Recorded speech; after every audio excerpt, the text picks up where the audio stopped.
শান্তি।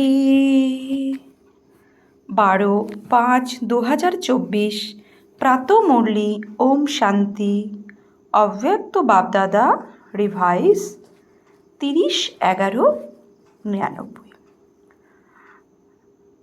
30/11/99 মুরলি। আজকের অব্যক্ত বাপদাদার অমূল্য মহাবাক্য হচ্ছে, মুরলির টাইটেল হলো পাস উইথ অনার হওয়ার জন্য সমুদয় ভাণ্ডারের খাতা সঞ্চয় করে সম্পন্ন করো। পাস উইথ অনার হওয়ার জন্য সমুদয় ভাণ্ডারের খাতা সঞ্চয় করে সম্পন্ন করো। আজ বাপ দাদা কোন সভাকে দেখছেন জিজ্ঞাসা করেছে।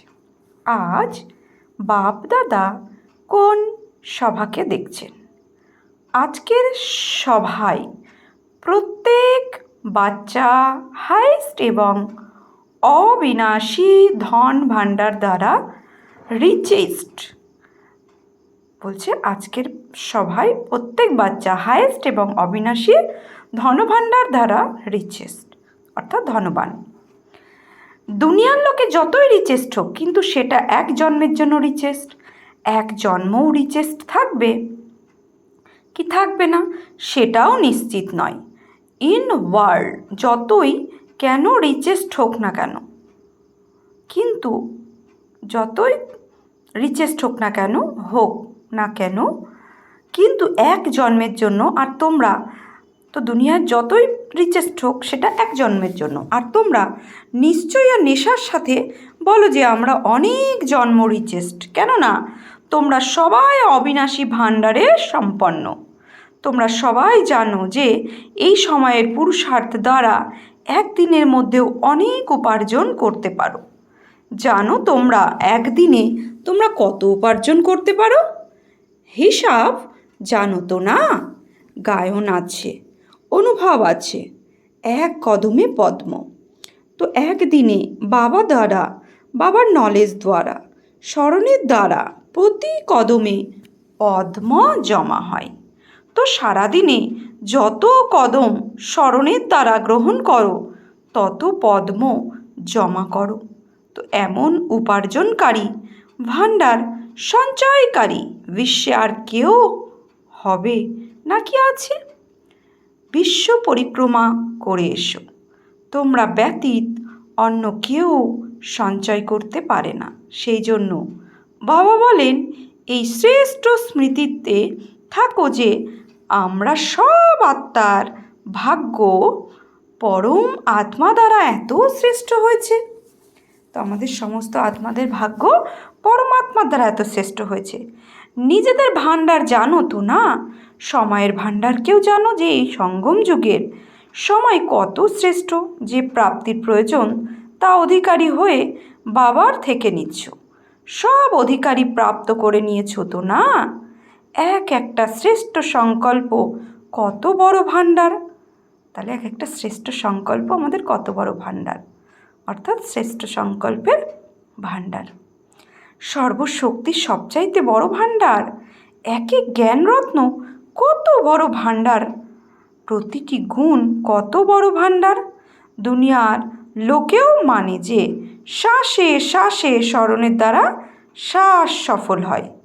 তো তোমাদের সকলের শ্বাস সফলতা স্বরূপ ব্যর্থ নয়। তোমাদের সকলের শ্বাস সফলতা স্বরূপ ব্যর্থ নয়। প্রতিটা শ্বাসে সফলতার অধিকার সমাহিত হয়ে আছে। বাপ দাদা সব বাচ্চাকে সমুদয় ভাণ্ডার এক রকম দিয়েছেন, সবও দিয়েছেন আর সমানও দিয়েছেন।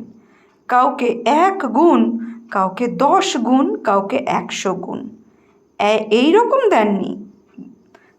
বাচ্চাদেরকে বাবা সমান দিয়েছেন সবাইকে।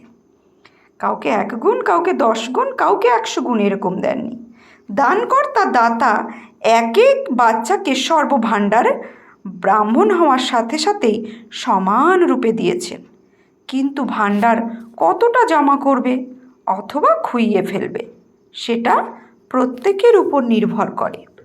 প্রত্যেককে চেক করতে হবে যে আমি সারাদিনে কত জমা করি। বা খুইয়ে দিই? চেক করো তোমরা, অবশ্যই চেক করতে হবে, কেননা এক জন্মের জন্য নয়, বরং প্রতিটা জন্মের জন্য, অনেক জন্মের জন্য জমা হওয়া প্রয়োজন। জমা করার বিধি জানো তোমরা? খুব সহজ, শুধু বিন্দু লাগিয়ে যাও। বিন্দু যদি স্মরণে থাকে তবে সঞ্চয় হয়। যেমন স্থূল ভাণ্ডারের ক্ষেত্রেও একের সাথে বিন্দু যদি দিতে থাকো তো বাড়তে থাকে, একের পাশে যতগুলো শূন্য দেবে ততগুলো সম্পত্তি বাড়তে থাকবে, তাই না? তেমনই আত্মাও বিন্দু, বাবাও বিন্দু, আর ড্রামাতে যা অতিবাহিত হচ্ছে তাও ফুল স্টপ অর্থাৎ বিন্দু। যদি সমুদয় ভাণ্ডারকে বিন্দুরূপে স্মরণ করো তবে জমা হতে থাকবে। অনুভব আছে তো না? কিন্তু লাগালে আর ভাণ্ডারা ব্যর্থ হওয়া থেকে ক্রমান্বয়ে জমা হতে থাকে। কিভাবে বিন্দু লাগাতে হয় জানো তোমরা? অনেকবার এমন হয় বিন্দু লাগানোর যে চেষ্টা করো তা বিন্দুর পরিবর্তে লম্বা লাইন হয়ে যায়, বিন্দুর পরিবর্তে কোশ্চেন মার্ক হয়ে যায়, আশ্চর্যের লাইন লাগে যায়। তো সঞ্চয়ের খাতা বাড়ানোর সহজ বিধি হলো বিন্দু, আর খুইয়ে দেওয়ার রাস্তা হলো লম্বা লাইন টানা, মানে কোশ্চেন মার্ক। এটা হলো কেন, ওটা হলো কেন, এটা কিসের জন্য হলো, ওটা কিসের জন্য হলো, তো ওতে খুইয়ে দেওয়া। তাহলে সব ক্ষেত্রে বিন্দু লাগাও। সহজ কি? বিন্দু তো না। বলছে সহজ কি? বিন্দু তো না। তো বিধি খুব সহজ, সমান আর বাবার স্মরণ তথা নিরর্থক ফুল স্টপ লাগানো। বাপদাদা আগেও বলেছেন, রোজ অমৃত বেলায় নিজে নিজেকে 3 বিন্দুর স্মৃতির তিলক লাগাও, তাহলে একটা ভাণ্ডারা ব্যর্থ যাবে না, সব সময় সব ভাণ্ডার জমা হতে থাকবে। বাপদাদা সব বাচ্চার সব ভাণ্ডারের চার্ট দেখছেন, তাতে কি দেখছেন? এখনো পর্যন্ত সঞ্চয়ের খাতা যতটা হওয়া ছিল ততটা হয়নি। সময়, সংকল্প, বল ব্যর্থ চলে যায়। চলতে চলতে কখনো সময়ের মহত্ব ইমার্জ রূপে কম হয়। যদি কখনো সময়ের মহত্ব ইমার্জ রূপে না, যদি সময়ের মহত্ব সদা স্মরণে থাকে, ইমার্জ থাকে, তবে সময়কে আরও বেশি সফল বানাতে পারো। সারা দিনে সাধারণ রূপে সময় অতিবাহিত হয়ে যায়, ভুল নয় কিন্তু সাধারণভাবে। এই রকম সংকল্পও খারাপ চলে না, কিন্তু ব্যর্থ চলে যায়। 1 ঘন্টার চেকিং করো, প্রতি ঘন্টার সময় কিংবা সংকল্প কত সাধারণভাবে চলে যায়, সঞ্চয় হয় না। তারপরেও বাপদাদা ইশারা দেন, বাপদাদাকেও তোমরা অনেক আশ্বাস বা নিশো নাও, বাবা অল্প একটু এই সংকল্প এসেছে শুধু, আর নেই, এই বিষয় সংকল্পে কম চলে। তো আমি সম্পূর্ণ হয়ে যাব, ঠিক হয়ে যাবে, এখন থোড়াই অন্ত সময় এসেছে, একটু সময় এখনও বাকি আছে, সময়ে সম্পন্ন হয়ে যাব।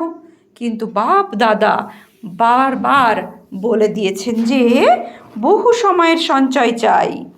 এমন নয় যে জমার খাতা অন্তে সম্পন্ন করবে, সময় এলে তৈরি হয়ে যাবে। বহু সময়ের সঞ্চয় বহু সময় ধরে চলে। উত্তরাধিকার নেওয়ার সময় তো সবাই বলে আমি লক্ষ্মীনারায়ণ হব। হ্যাঁ, তো ত্রেতা যুগে হবে, এই ব্যাপারে যদি হাত তুলতে বলি তো কেউ হাত তুলবে না, আর যদি লক্ষ্মীনারায়ণ হবে তো সবাই হাত তোলো। তো যদি বহু সময়ের সঞ্চয়ের খাতা থাকবে তো পুরো উত্তরাধিকার প্রাপ্ত হবে। যদি অল্প স্বল্প সঞ্চয় হয় তাহলে ফুল উত্তরাধিকার কিভাবে প্রাপ্ত হবে? সেই জন্য সমুদয় ভাণ্ডার যত জমা করতে পারো ততটা এখন থেকে জমা করো, হয়ে যাবে, এসে যাবে, বেবে করো না, করতেই হবে, এটা হলো দৃঢ়তা। অমৃতবেলায় যখন বসো, ভালো স্থিতিতে বসলে তখন মনে মনেই অনেক প্রতিজ্ঞা করো তোমরা, এটা করবে, এটা করবে, চমৎকার করে দেখাবে, এটা তো ভালো ব্যাপার। শ্রেষ্ঠ সংকল্প তোমরা করো, কিন্তু বাপদাদা বলেন এই সব প্রতিজ্ঞা কর্ম উপযোগী বানাও। শুধু প্রতিজ্ঞা করো না, বরং যা কিছু প্রতিজ্ঞা করো সেসব মন, বচন আর কর্মে প্রয়োগ করো। বাচ্চারা খুব ভালো ভালো সংকল্প করে থাকে, বাপ দাদা এই সময় খুশি হন, কেননা সাহস রাখে তো না, এটা হব, এটা করব, খুব ভালো সাহস রাখে, তো সাহসের জন্য বাপ দাদা খুশি হন। কিন্তু যখন কর্মে আসতে হয় তখন কখনো কখনো হয়ে যায় প্রতিজ্ঞা করা খুব সহজ, কিন্তু সেটা কর্মে প্রয়োগ করা মানে প্রতিজ্ঞা পালন করা। যারা প্রতিজ্ঞা করে তারা তো অনেকে, কিন্তু পালন করা ক্ষেত্রে নম্বরক্রম হয়ে যায়।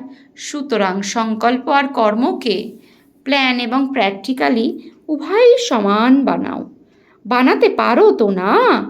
যারা বিজনেস করে তারা এসেছে। বিজনেসের লোকেরা কিভাবে বিজনেস করতে হয় জানে তো না? সঞ্চয় করতে জানো কিভাবে? বাবা বলছেন সঞ্চয় করতে জানো, তাই না? আর ইঞ্জিনিয়ার এবং বৈজ্ঞানিকও প্র্যাকটিক্যালি কাজ করে। আর যারা রুবাল বাপদাদা তাদের রুবাল বলেন, কারণ যদি এরা সেবা না করতো তবে কেউ চালিয়ে যেতে পারতো না। তো তিনটে উইং থেকে যারা এসেছে তারা কর্মে প্রয়োগ করে, তারা শুধু বলে না, করে। তো সব প্রতিজ্ঞা কর্মে প্রয়োগ করা আত্মা তোমরা, তাই তো না? নাকি শুধু প্রতিজ্ঞাই করো তোমরা? প্রতিজ্ঞার সময় তো বাপদাদাকে মনোবল দেখিয়ে খুশি করে দাও। বাপ দাদার কাছে প্রত্যেক বাচ্চার প্রতিজ্ঞা ফাইল আছে। ওখানে প্রতিজ্ঞার ফাইল রাখার জন্য আলমারি কিংবা জায়গার তো কোনো ব্যাপার নেই। কখনো কখনো বাপদাদা নিজের অলৌকিক টিভি অকস্মাৎ খোলেন। ওপরে সূক্ষ্মবাতানে বাবার যে অলৌকিক আজ টিভি আছে সেটা হঠাৎ অকস্মাৎ মানে হঠাৎ খোলেন, সদা খোলেন না, কখনো কখনো খোলেন। তাই তো তিনি সব শুনতে পান। নিজের মধ্যে যে বার্তালাপ করো তাও শোনেন। সেই জন্য বাপদাদা বলেন সমস্ত ব্যর্থকে পরিবর্তন করে সঞ্চয়ের খাতায় জমা করো। ব্রাহ্মণ অর্থাৎ অলৌকিক। ব্রাহ্মণ জীবনের মহত্ব অনেক বড়, প্রাপ্তি অনেক বড়, সমান অনেক বড়। আর সঙ্গমের সময় বাবার হওয়া সেটা বড় থেকে বড় পদ্মা গুণা ভাগ্য। সেই জন্য বাপদাদা বলেন যে সমস্ত ভাণ্ডারের মহত্ব বজায় রাখো। যেমন ভাষণে অন্যদেরকে সঙ্গম যুগের কথা মহিমা শোনাও। যদি তোমাদের কোনো টপিক দেওয়া হয় যে সঙ্গম যুগের মহিমা করো, তো কত সময় করতে পারো? 1 ঘন্টা করতে পারো? টিচার্স বলো। যারা করতে পারো তারা হাত তোলো। তো যেভাবে অন্যদেরকে মহত্ব শুনিয়ে থাকো, তোমরাও খুব ভালোভাবে জানো যে এই সময়ের মহত্বকে।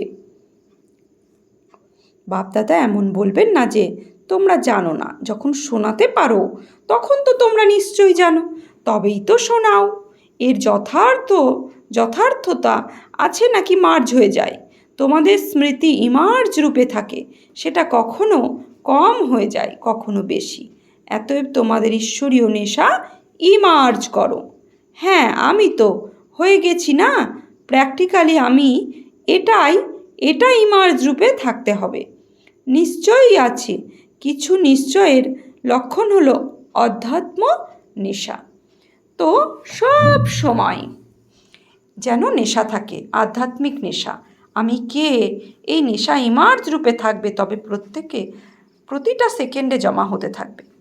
তো আজ বাপদাদা জমার খাতা দেখছেন, সেই জন্য আজ তোমাদের বিশেষ অ্যাটেনশন দিতে বলছেন যে সময়ের সমাপ্তি অকস্মাৎ হবে। এটা ভাবো না যে আগে থেকেই জানতে পারবো। সময় মতো সব কিছু ঠিক হয়ে যাবে। যারা সময়ের আধার নেয় সময় ঠিক করে দেবে, কিন্তু সময়ে সব কিছু হয়ে যাবে। তাদের টিচার কে? সময় নাকি স্বয়ং পরমাত্মা? পরমাত্মা দ্বারা সম্পন্ন হতে পারেনি আর সময় সম্পন্ন বানাবে? তাহলে এটাকে কি বলবে? সময় তোমাদের মাস্টার নাকি পরমাত্মা তোমাদের শিক্ষক? সুতরাং ড্রামা অনুসারে যদি সময় তোমাদের শেখাবে অথবা সময়ের আধারে পরিবর্তন হবে, তো বাপদাদাও জানেন প্রালব্ধ তখন সময় মতো প্রাপ্ত হবে। কেননা সময় তোমাদের টিচার, সময় তোমাদের জন্য অপেক্ষা করছে। তোমরা সময়ের অপেক্ষা করো না। তো সে রচনা আর তোমরা রচয়িতা। সুতরাং রচনা যেন রচয়িতার অপেক্ষা করে, তোমরা মাস্টার রচয়িতা। সময়ের অপেক্ষা করো না। তাছাড়া কঠিনই বাকি আছে। সহজকে নিজেরাই কঠিন বানাচ্ছ। নয় কঠিন তোমরা বানাও। যখন বাবা বলছেন যা কিছু বোঝা মনে হয় তা বাবাকে দিয়ে দাও। জানো না তা কিভাবে দেখবে? বোঝা উঠিয়েও থাকো আর ক্লান্তও হয়ে যাও, তারপরে আবার বাবাকে অনুযোগও করো। কি করব, কিভাবে করব? নিজের উপরে বোঝা তোলাই বা কেন? বাবা অফার করছেন তোমাদের নিজেদের সব বোঝা বাবাকে হস্তান্তর করে দাও। 63 জন্ম বোঝা তোমরা, 63 জন্ম বোঝা তোলার অভ্যাস হয়ে গেছে তো না? সত্যতে 63 জন্মের বোঝা, অর্থাৎ দ্বাপরে 70 ত্রেতা, দ্বাপরে 21 জন্ম আর কলিতে 42, এই 63 জন্ম বোঝা তোলার অভ্যাস। তো অভ্যাসের বশ হয়ে যাও, সেই জন্য পরিশ্রম করতে হয়, কখনো সহজ কখনো কঠিন। তোমাদের যে কোনো কাজ সহজ হবে অথবা কঠিন। কখনো সহজ কখনো কঠিন কেন হয়? কোনো কারণ তো হবে, তাই না?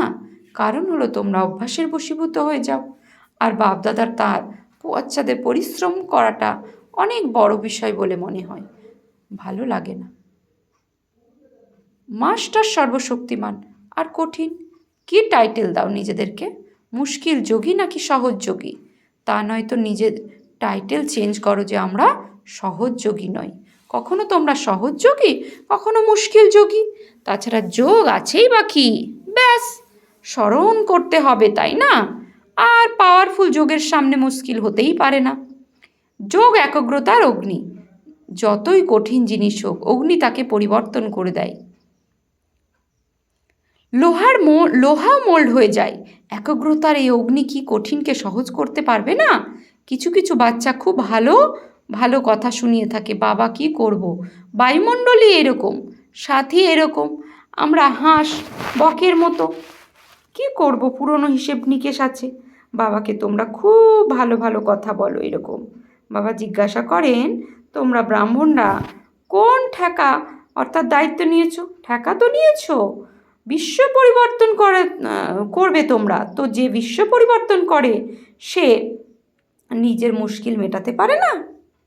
কোশ্চেন করেছে। তো নিজের মুশকিল মেটাতে পারে না, বিশ্ব পরিবর্তন করতে চলেছ। তো আজ কি করবে?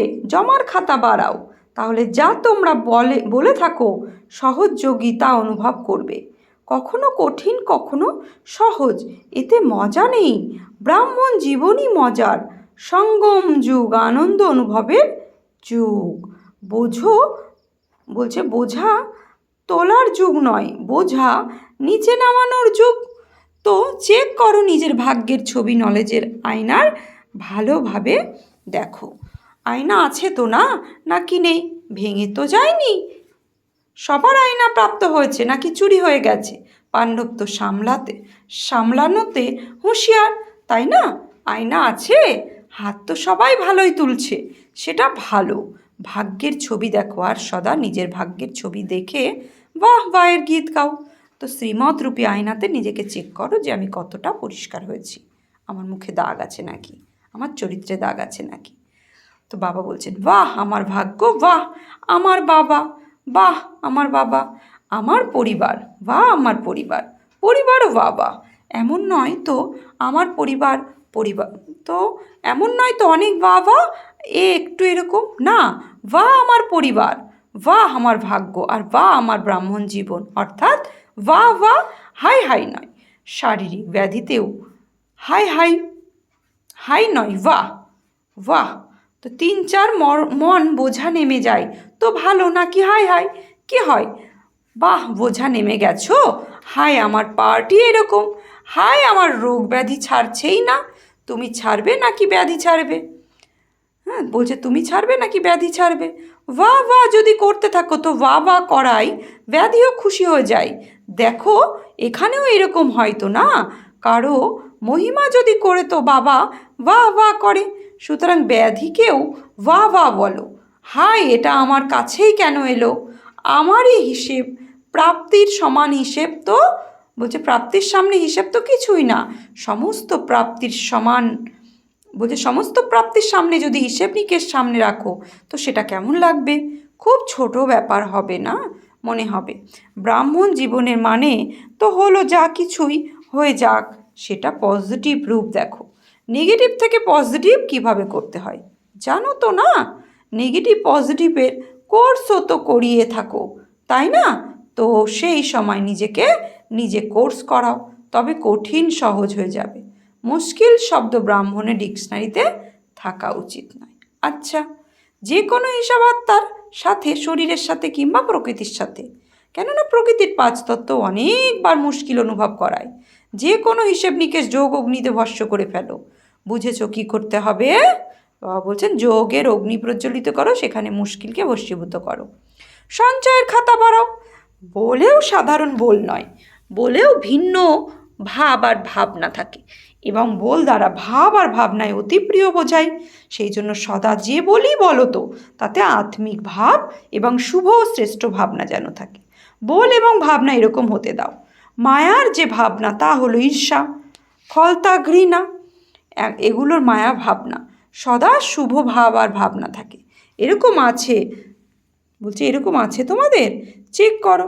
সময়ের ভাণ্ডার, জ্ঞানের ভাণ্ডার, গুণের ভাণ্ডার, এক একটা ভাণ্ডার চেক করো।